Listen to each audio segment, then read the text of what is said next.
আজকে রান্না করব বরিশালের আঞ্চলিক এবং খুব বিখ্যাত একটি খাবার কলা পাতায় ছোট মাছের চচ্চড়ি। একটা কলা পাতা নিয়ে তারপর ভালোভাবে ধুয়ে চুলার ভাপে একটু হালকা ভাপ দিয়ে আলাদা করে রেখেছি। এরপর এই যে ছোট মাছ, 5 মিশালি ছোট মাছ, এটা কেটে বেছে ধুয়ে ভালোভাবে। এরপরে এই যে দেখতে পাচ্ছেন একে একে এর ভিতরে পেঁয়াজ কুচি, কাঁচামরিচ কুচি, আদা রসুন বাটা, জিরা ধনে বাটা সব একবারই রেখে দিয়েছিলাম, ওইটা দিয়ে দিলাম। দিয়ে এরপরে এর ভিতরে একে একে দিব হলুদের গুঁড়ো, মরিচের গুঁড়ো, এরপরে দিয়ে নিচ্ছি পরিমাণ মতো লবণ দেওয়ার পর আমি এখন এই পর্যায়ে দিয়ে দিচ্ছি সরিষার তেল।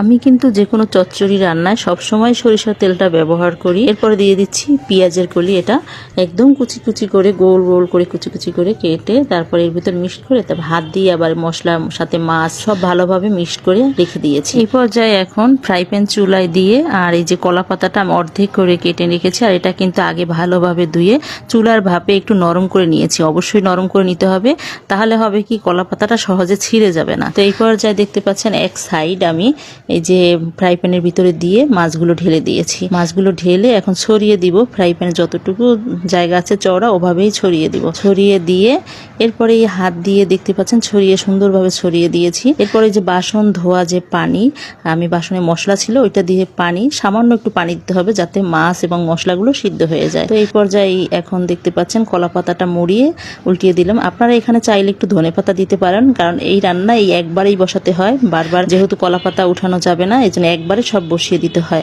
আমি ধনেপাতা আর দিলাম না, আমি এভাবেই ছড়িয়ে কলা পাতার উপরে আরেকটি কলা পাতা দিয়ে এখন ঢাকনা দিয়ে চেপে তারপর একদম বসিয়ে দিয়েছি। যে দেখতে পাচ্ছেন, আর এই কলা পাতা কিন্তু রান্না হওয়ার পরে কলা পাতা একদম নরম হয়ে যাবে। আর এই যে দেখতে পাচ্ছেন মৃদু আছে, অনেকক্ষণ ধরে রান্না করেছি, আর এটা মৃদু আছে, একটু সময় নিয়ে রান্না করতে হয়। দেখতেই পাচ্ছেন কলা পাতার উপরের অংশটা আমি হালকা উঠিয়ে দেখতেছি সিদ্ধ হয়েছে কিনা। সুন্দরভাবে সিদ্ধ হয়েছে। এরপর আবার কলা পাতাটা দিয়ে আবার ভালোভাবে মুড়ে নিয়েছি।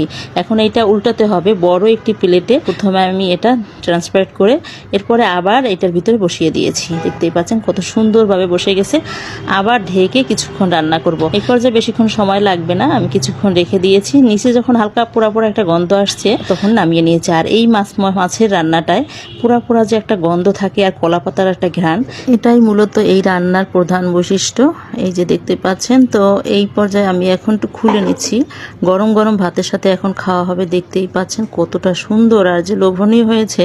গ্রামে মাটির চুলা যখন এই চচ্চড়িটা করা হয়, মনে হয় 2-3 বাড়ি এর ঘ্রাণ ছড়িয়ে যায়। বাড়ির আশেপাশ থেকে যদি কোনো পথচারী যায়, এর ঘ্রাণেই বুঝতে পারে এই বাড়িতে আজকে কলা পাতায় এই চচ্চড়িটা করা হয়েছে। মানে এর কলা পাতার অন্যরকম একটা ঘ্রাণ, আর খেতেও কিন্তু অনেক মজাদার। যারা না খেয়েছেন একবার ট্রাই করে দেখতে পারেন। আর আমার এই রেসিপিটি কেমন লাগলো সবাই কমেন্টস করে জানাবেন। ভালো লাগলে সবাই একটু লাইক কমেন্ট শেয়ার করবেন।